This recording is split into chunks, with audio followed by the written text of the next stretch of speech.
Hola! On se retrouve aujourd'hui pour une nouvelle vidéo qui sera un récap de la semaine. Je sais qu'il n'y en a pas eu la semaine dernière, et je me demande s'il n'y en a pas eu non plus celle d'avant.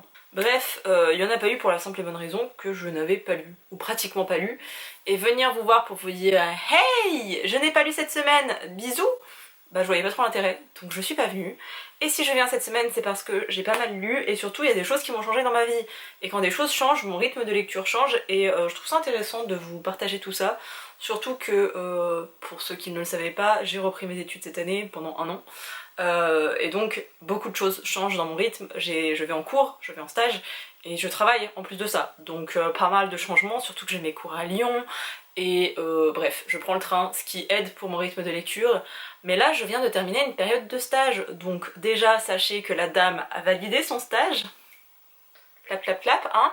On est content. Ça change pas grand chose pour vous, mais moi je suis fière d'avoir validé mon stage, et bref. J'ai été en stage, vous savez que j'avais du mal un peu à me situer, j'ai commencé fin avril. J'avais du mal à trouver mon rythme de lecture, surtout que j'avais été un peu du soir, et quand j'étais du soir, bah, j'aime pas lire le matin. Donc commencer à partir de 13h30, partir de chez moi vers midi, pas ouf pour moi. Vraiment je me couchais assez tard, donc je me levais un peu plus tard et j'avais pas envie de lire à 10h du mat, donc je n'ai pas lu tout simplement. Fallait aussi que je me repère par rapport à l'équipe, tout ça. Moi j'ai besoin d'être complètement bien psychologiquement pour pouvoir lire. Quand je suis pas bien, ça fonctionne pas chez moi. Donc j'ai dû trouver ma place, et une fois que tout était bon, que j'ai été du matin, que j'ai plus lu, ce qui explique pourquoi j'ai aussi un peu lu cette semaine. Voilà, le stage est terminé, je reprends les cours demain. C'est aussi pour ça que j'ai décalé un peu le récap de la semaine, surtout qu'hier j'ai fait un readathon de 24 heures, enfin entre samedi et dimanche. Je sais pas pourquoi je me lance dans des challenges comme ça. Mais bref, je vais reprendre les cours, sauf que mes cours, j'ai pas mal d'examens au mois de juin, je crois que j'en ai 3. Au mois de juillet, j'en ai 3 ou 4 à passer. On adore, je vais être un peu stressée. Je devrais réviser un petit peu plus parce que pour le moment j'étais un peu dans des révisions superficielles, et si on peut repousser au lendemain, il faut faire vraiment ça le jour de la date butoir. J'adore faire ça. Je sais que c'est pas à faire, mais c'est comme ça que je fonctionne et ça me réussit plutôt bien, donc je vais continuer à faire comme ça même si c'est pas recommandé. Donc je sais pas si en termes de stress je vais plus lire, mais en même temps j'ai à minima 1 heure de train par jour, sans compter que je sois en avance et que la SNCF soit en retard, que mes horaires de cours coïncident plus ou moins aux horaires de la SNCF, donc parfois je me retrouve à attendre pendant 20 minutes. Donc voilà, j'ai au moins 1h30 de lecture par jour, j'ai au moins 1h30 de transport en commun par jour, et plutôt que de rien faire, autant rentabiliser avec de la lecture, c'est cool. Et c'est les seuls moments où j'arrive à lire le matin et à lire en fin d'après-midi malgré la fatigue, donc on apprécie. D'ailleurs quand je suis en cours, je lis pas mal la semaine, mais les week-ends, genre mon cerveau il est là, non, on ne lit pas. Là où quand je suis au travail, je vais lire, enfin en même temps je travaille les week-ends, donc je vais lire un peu quand j'en ai envie, finalement. Et je lis beaucoup moins quand je travaille que quand je suis en jour off. Bref, je vais pas vous raconter ma vie parce que pour le moment je ne travaille pas, je retourne en cours, et j'ai pas mal lu cette semaine, j'ai aussi acheté des livres, donc on va s'en parler tout simplement. J'ai déjà acheté ceci, le tome 2 de The Runway, pardon. Je crois pas vous avoir déjà parlé du tome 1, mais je vais vous en parler prochainement parce que cet après-midi, normalement, je tourne mon bilan lecture. Je sais pas quand est-ce que je le posterai, mais il va être posté tout bientôt. J'ai lu 17 livres ce mois-ci. Ah bah j'ai carburé, hein, et je crois qu'il y a genre 5 ou 6 graphiques, donc j'ai pas lu que des graphiques, j'ai lu quand même pas mal de romans, je suis contente. Chez moi c'est fluctuant, quand je lis pas beaucoup un mois d'avril je crois que j'avais lu 6 livres, bah là j'ai rattrapé, j'ai bouffé du livre quoi. Je crois que j'en suis à 65 livres lus depuis le début de l'année, quelque chose comme ça. Ça charbonne, hein. Vraiment le train ça a changé mon rythme de lecture. Bref, j'avais adoré le tome 1 de The Runway, donc je me suis acheté le tome 2 qui est lu, qui est adoré, et je vais pas trop revenir là-dessus parce que, comme je vous l'ai dit, je vais faire un bilan lecture, donc vous parlez 2 fois des mêmes lectures. En plus de ça, j'ai tourné mon vlog pour le readathon, donc ça ferait 3 fois parler du même bouquin. On va peut-être se calmer les gars, mais lisez cette petite série, ce petit webtoon, trop bien, vraiment trop bien. J'ai aussi acheté True Colors de Lily Blabla et de Morgane Moncomble. C'est un roman graphique, voilà. Petit roman graphique.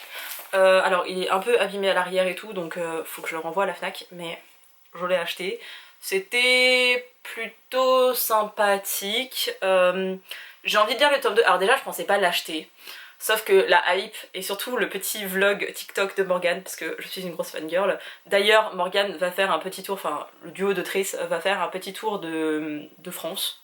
Je crois qu'elles font 4 dates en France, mais bref, je suis déjà contente. Elles vont faire des dédicaces et elle vient à Lyon, Morgane. Vous imaginez même pas ma joie, mon bonheur, mon plaisir, voilà. Il y a aussi CS Quill qui sera là et du coup il blabla. Et bah oui, je vais les voir. Je vais pas oser parler, mais je vais les voir et je suis très contente. Il y a eu une telle hype que j'ai voulu le lire, mais de base, enfin je voulais le lire mais je voulais pas payer pour le lire. Voilà, je voulais le trouver en bibliothèque, sauf que la bibliothèque de ma ville, ils sont trop bien pour tout ce qui est young adult, jeunesse. Vraiment, tu sens que la ville, ils ont misé là-dessus, sur ce public-là. Tout ce qui va être adulte et bah du coup une romance, et en plus de ça un graphique, j'allais le trouver peut-être dans 5 ans. Et je suis même pas sûre, donc voilà, j'ai quand même craqué. Et j'ai pas envie de me faire une carte d'abonnement sur Lyon, parce que j'ai pas envie de m'aventurer dans Lyon en fait. Déjà que je fais mes cours sur place, ça me suffit. Mais c'était sympa, j'aimerais savoir ce qui va se passer par la suite. Pour autant, genre si je sais jamais la suite, ou si on me spoil la suite, ça m'ira bien. Vous voyez. De même que j'aime beaucoup le personnage féminin, je la trouve très belle, très bien dessinée. Par contre, le personnage masculin, j'adore les mecs qui ont la mâchoire carrée. Même les meufs, ça me dérange pas. Mais j'aime beaucoup ça, je trouve ça vraiment très attirant chez les hommes. Mais dans ces dessins, j'essaie vraiment de vous le montrer bien de profil. Je sais pas, je trouve qu'il a une tête bizarre, on dirait vraiment un Playmobil quoi, ou un Lego. Et ça m'a trop perturbée, vous imaginez même pas à quel point. Donc un peu mitigée sur le dessin, alors que d'ordinaire les illustrations de Lily Blabla, genre sur son compte Instagram, ça me dérange pas, je les aime bien. Voilà. Je me suis aussi acheté un livre numérique parce que c'est quand que Eva a fait un live sur lequel j'étais, je ne sais plus, mercredi je crois, mercredi ou jeudi. Eva elle a fait un live où on parlait de tout et de rien, vraiment c'était juste un live un peu blabla. Et on a parlé pas mal de liseuses. Ça fait longtemps que je vous ai pas saoulé avec ma liseuse, donc je vais vous saouler avec ma liseuse. Bon là si j'avais ton visage de Frances Chat, que je n'aime pas, mais voilà. J'ai une Kobo, j'avais une Kindle par le passé. La grosse différence entre la Kindle Paperwhite et la Kobo Clara, c'est juste, si vous consommez Amazon, prenez une Kindle, si vous consommez pas Amazon ou que vous consommez plus à la Fnac comme moi, prenez une Kobo. C'est la seule grosse différence qu'il y a. Pour moi, je vois pas de... Ouais. Après, ma fonctionnalité de la liseuse, c'est je vais dans la boutique, j'achète mon bouquin, je lis le bouquin. Je prends pas des fichiers à droite à gauche. Je le faisais sur ma Kindle via NetGalley. Du coup j'avais un compte NetGalley, c'était hyper pratique, vous appuyez sur un bouton, c'était envoyé directement sur votre Kindle, c'était trop bien. On n'a pas cette fonctionnalité là pour la Kobo, donc flemme de connecter ma tablette, d'utiliser un logiciel, non, vraiment c'est bon. J'ai relu sur ma liseuse du coup, parce que c'est tellement pratique en fait d'être calé, d'être vautré comme ça dans ton lit. Pour ceux qui le savent pas, je suis migraineuse, donc j'évite les lumières trop intenses, les choses comme ça. Je ne peux pas lire sur téléphone, sur tablette, parce que la lumière bleue, voilà, surtout que là où il faudrait que tu aies ton bras tendu pour lire quelque chose, bah généralement t'es comme ça dans ton lit, donc ça m'explose les yeux et très rapidement j'ai des migraines, et je veux peut-être pas provoquer des migraines, c'est chiant comme ça. C'est trop bien d'être vautré dans son lit, et j'avais oublié à quel point c'était bien d'être vautré dans ton lit et de pouvoir lire sans avoir à allumer la lumière, parce que quand même des fois genre t'es un peu trop fatigué pour avoir de la lumière, mais t'es pas assez fatigué pour t'endormir. Et bah après moi j'éteins et je vais être sur mon téléphone, où je vais mettre un podcast en fond sonore et du coup je suis en train de me faire des réflexions et je ne dors pas. Et ça peut durer 1h30 comme ça. Tandis que là sur liseuse, bah je peux lire et en fait après mes yeux ils se ferment à moitié, j'éteins ma liseuse et je dors. Donc voilà. J'ai acheté Je t'aime Ria de... je ne sais plus, Park So-ryun je crois. Je mettrai la couverture ici, c'est chez Matin Calme. Je l'ai acheté et je l'ai lu parce que... Il y a Mira qui faisait la réflexion, mais comment tu fais pour faire autant d'aussitôt acheté, aussitôt lu? Sachez que je lis des livres très rapidement après les avoir achetés, parce qu'autrement ils intègrent ma palle, et quand ils sont dans ma palle, pour en sortir, ça ne marche pas. Genre vraiment, tu peux rentrer mais tu peux pas en sortir. Donc je préfère faire comme ça. Je préfère me faire une petite pile de bouquins que je range pas tout de suite dans ma bibliothèque. Je préfère m'acheter un livre, le lire, aller à la librairie, à Cultura, à la Fnac, peu importe, pour m'acheter un autre livre, pour le lire, pour... Je préfère procéder comme ça. En ce moment c'est ce qui me convient. Peut-être que dans 2 semaines je vais vous dire ah non, pas du tout. J'ai envie d'accumuler plein de bouquins, de les mettre dans mes bibliothèques et de les sortir après. Je change assez souvent d'avis concernant ma palle et la relation que j'ai avec ma palle, la relation que j'ai avec mes livres, mais pour le moment on est sur ce point de vue là. Pour Je t'aime Ria c'était sympa. Le problème c'est que les thrillers... Matin Calme c'est une maison d'édition spécialisée dans les thrillers coréens. Je trouvais que jusqu'à présent tous les thrillers coréens que j'avais lus via cette maison d'édition, ils étaient très centrés sur vous avez une enquête policière, vous avez un sujet en fait qui est cette enquête, ce côté thriller, mais on va aborder des questions sociétales. Et j'adorais ça, parce que tu allais toujours au-delà. On va te parler de ah bah tiens, j'ai lu un bouquin qui parlait d'une prise d'otage, bah en fait la prise d'otage elle est secondaire par rapport au sujet traité. Pourtant tout du long vous avez la prise d'otage, mais il y a tellement de sujets, de faits sociétaux, de sujets d'actualité en Corée qui sont abordés que waouh, vraiment quand il est question de chirurgie esthétique, de le culte de la beauté, de la minceur, de machin, alors que de base ça devait être une prise d'otage, sur le fait qu'il n'y ait pas de justice pour les riches et qu'on te dépeigne tout ça, je trouve ça vraiment, ce sont des génies. Pour Je t'aime Ria, j'ai pas trop compris quel était le sous-sujet à tout ça, à part que les hommes sont des connards, mais est-ce qu'on n'était pas déjà au courant? Je pense que oui.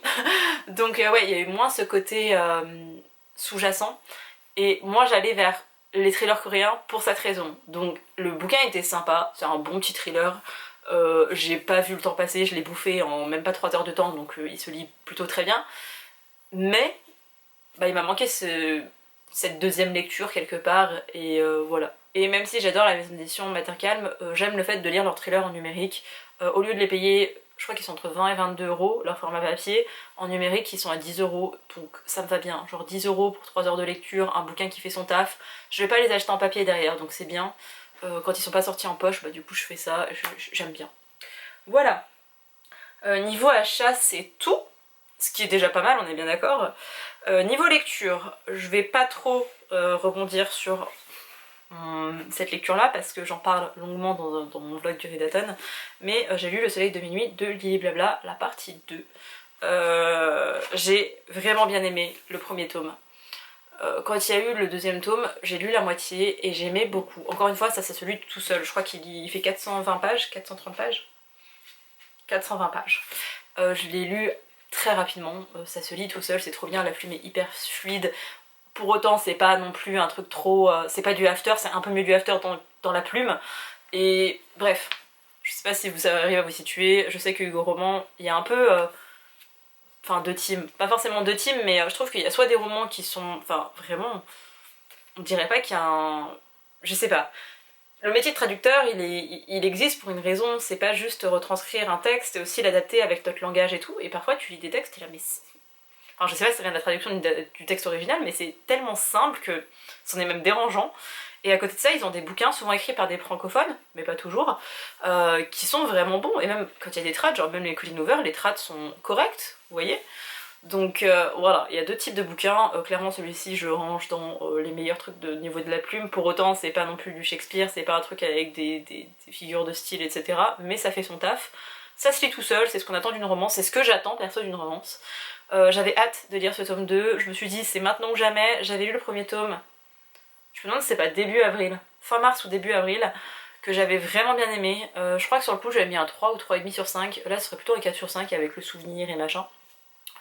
On terminait l'histoire d'une certaine manière à la fin du tome 1, qui était complètement logique avec l'histoire, mais ça pouvait ouvrir sur un tome 2 comme ça aurait pu en rester là. Il y a un tome 2 qui reprend dans la même situation, on a laissé nos personnages, mais 2 ans, attendez parce qu'il y a tout le descriptif, 2 ans, 8 mois, 1 heure et 53 minutes plus tard, et ça j'ai bien aimé. Et vraiment les 200 premières pages j'ai adoré parce que on avait plus ou moins un couple dans le tome 1, et dans le tome 2, ce couple, bah, il faut qu'il se reconstruise, il faut qu'il se fasse, etc. Et on suit en même temps les amis de Aaron et de Milan, c'est ça. Et enfin surtout les amis d'Aaron, parce que Milan n'a pas trop de copains. Et j'ai trouvé ça cool, franchement j'adorais. Après il y a un élément déclencheur qui est que ça part sur autre chose. Je pense que je vous ferai une partie avec spoiler dans ma vidéo bilan parce que j'ai besoin de parler de ça, parce qu'il faut arrêter de parler de maladie quand vous ne connaissez pas tous les tenants et les aboutissants de maladie. Vraiment, pour moi, il faut bosser un sujet à fond avant de le traiter. Donc voilà, c'est ce qui m'a dérangée. Et malheureusement, c'est une pathologie que je connais bien. Vous voyez, ça aurait pu être n'importe quelle pathologie que je connais pas trop. J'aurais été faire 2-3 recherches parce que je suis curieuse et que j'aime en savoir plus sur la médecine, mais en soi, j'aurais pas pu relever des incohérences ou des trucs complètement loufoques. Là, direct, ça m'a sauté aux yeux et je pouvais pas apprécier une lecture comme ça. Pour autant, je suis sûre que ce bouquin-là, il va plaire à plein de gens. Juste, on peut pas faire ce genre d'erreur pour moi dans le côté médical. J'ai aussi lu, je crois que j'ai commencé un peu la semaine dernière, j'ai lu quelques pages cette semaine et après j'étais là, bon, Non. Il fallait que je le garde. J'ai commencé les carnets du crocodile de... À chaque fois, je m'obstine à prononcer des noms qui ont des consonances chinoises. Qiu Miao Jin, qu'on prononce absolument pas comme ça. C'est un bouquin taïwanais. Vous le savez, je commence à me... Enfin, je commence. Ça fait un petit moment, je me prends de passion pour Taïwan. J'en apprends plus sur cette île un peu tous les jours. Et j'adore ce que j'en apprends. Je veux visiter Taïwan. Genre maintenant, il y a Jeju, donc c'est en Corée du Sud, c'est une île. Et juste dessous, mais vraiment collé, vous avez Taïwan et Séoul viendrait après. On en est là quand même dans la liste. Hein. Bref. Ici c'est une autrice, parce que je n'avais pas lu le résumé, ce que je voulais c'était lire cette autrice, c'était lire ce bouquin à cause de la petite biographie de l'autrice, qui était une femme queer, féministe, engagée, qui est née je ne sais plus en quelle année, mais je sais qu'elle a vécu à Paris, elle a fait une partie de ses études en plus je crois là-bas, et elle s'est suicidée à Paris à l'âge de 26 ans. Alors ouais, vraiment les destins tragiques comme ça, j'adore, je suis motivée par ça. Et surtout c'était un peu une référence à Taïwan concernant tout ce qui va être féministe. Donc un roman qui est engagé, qui se passe à Taïwan avec une autrice taïwanaise, bien sûr que j'ai sauté sur l'occasion. J'ai voulu lire quelques pages pour savoir comment était la plume parce que je savais pas à quoi m'attendre, je connaissais pas forcément le résumé du livre.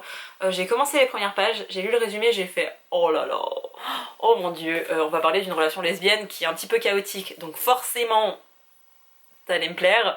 C'est pas une autobiographie, mais ça ressemble quand même beaucoup à l'autrice. La plume est incroyable. Je vous parlais de traduction avec Hugo un peu plus tôt, pour le coup, la trad ici est excellente. Alors je ne peux pas lire le texte d'origine parce que, encore et toujours, Pauline et les langues étrangères, ça fait 12, et le chinois c'est la langue qui est la plus difficile à apprendre. Et en plus je sais même pas si c'est écrit en chinois ou si c'est écrit dans un des nombreux dialectes qui existent, parce que j'ai l'impression qu'en Chine tu as 40 000 façons de parler des dérivés de chinois. Donc voilà. Je commence mon bouquin et là directement tu sens que la plume elle est vraiment travaillée, que tu as le fond mais que la forme compte tout autant. Et pour ça vraiment j'applaudis les autoristes qui sont capables de faire ça. Perso j'en suis absolument incapable, déjà que je me prends beaucoup trop la tête avec le fond, s'il fallait que je bosse à fond sur la forme, oh, trop d'efforts, non. Donc voilà, j'en suis arrivée au chapitre 13, alors ils sont tous collés, donc voilà, ça me fait 40 pages. J'ai vraiment beaucoup aimé, j'étais sur une autre lecture donc j'ai préféré terminer mes lectures en cours, mais celui-ci il va y passer, parce que j'attendais aussi cette date butoir du... on est le 29 je crois, le 29 mai, c'est le début du challenge d'Eva lisant l'Asie, je vous en avais parlé dans une précédente vidéo donc je vais pas en remettre une couche, je vous mettrai juste le lien de sa chaîne Twitch, mais en gros il faut lire, le principe c'est de lire un maximum de bouquins qui proviennent de pays d'Asie. Vous voyez que je lis beaucoup de romans japonais et coréens, là du coup j'aurai un bouquin taïwanais et je compte lire d'autres bouquins asiatiques, même si je vais pas me forcer juste pour un challenge. Sauf que, deuxième chose, on arrive sur le mois de juin qui est le Pride Month, donc le mois consacré au mois des fiertés en fait, donc tout ce qui va être communauté LGBTQ+, et avec une autrice qui est queer, qui écrit sur une héroïne qui est lesbienne, et en plus de ça qui est asiatique, donc qui fait partie d'une minorité, voilà. Et en plus de ça il y a des questions de santé mentale dedans parce que l'héroïne est dépressive, donc il y a vraiment, il y a tout dedans, donc je le fais rejoindre le challenge et je vais pouvoir le lire, même si maintenant j'ai commencé une autre lecture. Tintin. Je l'ai commencé hier, je l'ai pas trop avancé depuis parce que... Est-ce que je vous dis mon programme d'hier soir? Oui, tout à fait. Je me suis refait les 8 ou 9 premiers épisodes de Business Proposal, qui est un K-drama que j'aime beaucoup et que je n'avais pas revu. J'ai été jusqu'au moment où le couple se forme, parce que après ça n'a plus d'intérêt pour moi. Même si je préfère le couple secondaire, voilà. Et je me suis refait aussi la moitié de la saison 2 de Docteur Romantique parce que j'arrête pas de voir des TikTok sur la saison 3 et qu'on ne l'a pas encore en France et que ça me rend dingue. Donc voilà, je me suis refait une partie de la saison 2 et après cette vidéo, je vais me faire la fin de la saison 2 et je pense qu'après je tournerai mon bilan lecture, donc voilà. J'ai pas trop eu le temps de lire puisque j'étais concentrée sur... Bref. J'aime beaucoup trop ces K-dramas. D'ailleurs il faut que je vous retourne une vidéo sur mes K-dramas préférés parce que la dernière date d'il y a 2 ans je crois et vous comprenez bien qu'en 2 ans j'en ai regardé, j'en ai adoré certains, il faut que je vous en parle de beaucoup et en fait il faudrait que je faudrait que je fasse 18 vidéos là-dessus, il faudrait que je fasse un épisode par mois vu le nombre que je regarde. Mais bref, j'ai commencé ça, Ghazal Punch de Nancy Gilbert. Oui, elle est française. Nancy Gilbert, on va rester comme ça. J'en suis à 86 pages exactement. Et j'aime beaucoup. J'ai déjà lâché une petite larmichette parce que c'est émouvant et c'est bien fait et voilà. Ici en gros on suit une femme qui s'appelle Violette qui accueille chez elle chaque été depuis une petite dizaine d'années des jeunes en difficulté qui ont souvent été en centre pénitentiaire, etc. Centre pénitentiaire plutôt. Et elle accueille à chaque fois quelqu'un. Cette année elle accueille un garçon qui s'appelle Dempsey. Et lui, c'est un délinquant qui, forcément, histoire de famille compliquée, je crois qu'il a 15 ans, et il fait de la boxe, et il est un peu genre sur la réserve, et Violette, elle arrive, et j'ai fait mes études dans l'éducatif, pour ceux qui ne le savent pas, et là je suis en train de faire plutôt des études dans le sanitaire. J'ai pas énormément travaillé dans l'éducatif parce que c'est très particulier, et moi je préfère le handicap à l'éducatif pur, parce que des situations familiales bancales comme ça, enfin je comprends pas pourquoi les gens font des enfants pour les élever si mal et pour les mettre autant dans la merde, et ça me rend dingue et j'arrive pas à... je peux pas prendre de distance par rapport à ça. Voilà, encore une fois on est sur une famille dysfonctionnelle, on va suivre une deuxième jeune fille qui s'appelle Livia, qui va arriver après, famille tout aussi dysfonctionnelle. Elle, ça va plutôt être sur des crises d'angoisse et plutôt une sorte d'hétéro-agression. Et voilà, forcément vous parlez de jeunes, vous parlez dans un milieu social qui est pas forcément défavorisé en termes d'argent, mais qui est complètement dysfonctionnel comme foyer. Et vous prenez une femme qui, Violette, a une histoire de vie, pour le coup on n'a pas trop appris sur son enfance, mais en tout cas à l'âge adulte elle a vécu des épreuves assez dures, et pourtant elle prend les choses avec tellement de détachement et de légèreté, et en fait elle sait que ces jeunes vivent des choses ou ont vécu des choses pourries, et elle décide d'en tenir compte, mais pas de faire d'eux des oh les pauvres, genre elle les prend pas en pitié, elle est là ok, on a la vie qu'on a, maintenant c'est qu'est-ce que tu fais avec les moyens que t'as, avec le peu de moyens, avec le peu d'aptitude émotionnelle que tu as. Et c'est trop bien, franchement c'est trop bien. Je l'avais demandé à Slalom, donc je vais le remercier quand même pour ce service presse. J'ai vu 2 ou 3 coups de cœur et c'est pour ça que je leur ai demandé. Je n'avais pas lu le résumé, je l'ai lu qu'hier au moment où je commençais ma lecture pour savoir un peu dans quoi je m'aventurais. Et franchement c'est trop bien, c'est très bien fait, c'est fait avec intelligence et c'est... Je sais pas, il y a tout qui coïncide, il y a même des références à des chansons françaises, il y a beaucoup de références à la boxe, parce que du coup, Dempsey, il aime la boxe et il en fait, et bah c'est bien en fait quand t'es confronté à un adolescent de s'intéresser à ce qu'il aime, parce que ça le définit un peu, et surtout quand vous êtes adolescent, vous avez tendance à être passionné, et quand vous trouvez une passion, c'est genre waouh. Et c'est pas grave de pas avoir de passion dans la vie, je le dis, alors moi j'ai une grosse passion pour l'écriture et après pour la lecture, mais vraiment l'écriture c'est le truc qui m'anime depuis très longtemps. Et je peux comprendre qu'il y a des gens qui n'ont pas de passion, de trucs et qui peuvent se sentir mal par rapport à ça, mais c'est complètement ok, tant que vous faites des choses que vous aimez et que vous vous sentez épanoui, on s'en fout d'avoir une passion. Mais surtout que là, pour le coup, Olivia elle a pas spécialement une passion, c'est assez léger pour le moment. On va découler sur quelque chose qui lui vient à cœur, mais pour le moment c'est assez léger. Donc on a un peu ces deux profils, et franchement c'est très bien fait, et j'aime que ça se passe en France. En plus là du coup ils vont dans l'Ardèche, donc j'ai complètement les décors en tête et tout, et c'est trop bien. Et ouais, c'est bien fait, et comme c'est français, vous avez des vraies thématiques francophones, parce que quand on est dans ce genre de bouquin aux États-Unis, bah ouais, c'est pas la même misère quoi. Quand les parents ont eu un problème de santé, t'as pas pu être soigné, bah, en France on n'a pas trop ce problème. Donc voilà, il y a d'autres problématiques, mais je trouve qu'entre les États-Unis et la France, il y a quand même un fossé entre les deux, et même si parfois les Américains le font bien, ça tombe, à mon sens, beaucoup dans quelque chose de dramatique, de oh là là, zéro chance dans la vie, il avait pas d'argent, il a une mauvaise éducation scolaire, une mauvaise éducation par ses parents, il a pas pu être soigné, il a vu des choses horribles, il y a la drogue qui est omniprésente à partir de 12 ans, vous pouvez avoir de la coke, et en France on n'est pas tout à fait confronté à ces mêmes thématiques, donc là c'est cool que ça se passe en France, et j'aime beaucoup. Et voilà. J'ai l'impression de ne pas avoir repris mon souffle et d'avoir enchaîné, et j'étais trop contente de vous faire un petit récap de la semaine. Ça faisait longtemps, et j'ai pas mal lu, donc ça c'est cool. Et bref, ça me dérange moins de vous parler de ma lecture en cours avec autant de détails, parce que vous allez pas avoir mon retour tout de suite, vous l'aurez que fin juin, voire début juillet. Donc autant que je vous explique pourquoi j'ai commencé ce bouquin et pourquoi je l'aime si fort alors que j'en suis qu'au début, hein. J'ai lu même pas un tiers du bouquin, donc voilà. Je sais pas si je vais le continuer aujourd'hui, ou si je le continuerai demain dans le train. Mais voilà, j'ai 2 autres bouquins de chez Slalom à lire. Il y en a un qui était un SP et l'autre qui est un bouquin que je m'étais acheté, donc je vais peut-être aller là-dessus après. je suis bien en fait dans Young Adult. J'adore lire des romans adultes, mais là j'ai trouvé un bon Young Adult et c'est ce que je recherchais. Et voilà, je vis pour ce genre de Young Adult. Ils ont pas besoin d'être hyper militants, etc. Mais juste on prend pas les gens pour des cons. Genre les jeunes pour des cons. Et ça j'adore. Sur ce, je vous laisse. J'espère que ce petit long récap de la semaine vous a plu. Dites-moi s'il y a des livres qui vous donnent envie. Dites-moi si vous avez lu certains de ces livres. Dites-moi les livres que vous allez lire. Surtout pour le Pride Month et le Lisons l'Asie. Si jamais vous n'étiez pas au courant pour les deux, il est jamais trop tard pour s'y mettre. Et voilà, je vous laisse et je vous dis à bientôt pour une prochaine vidéo. Bye!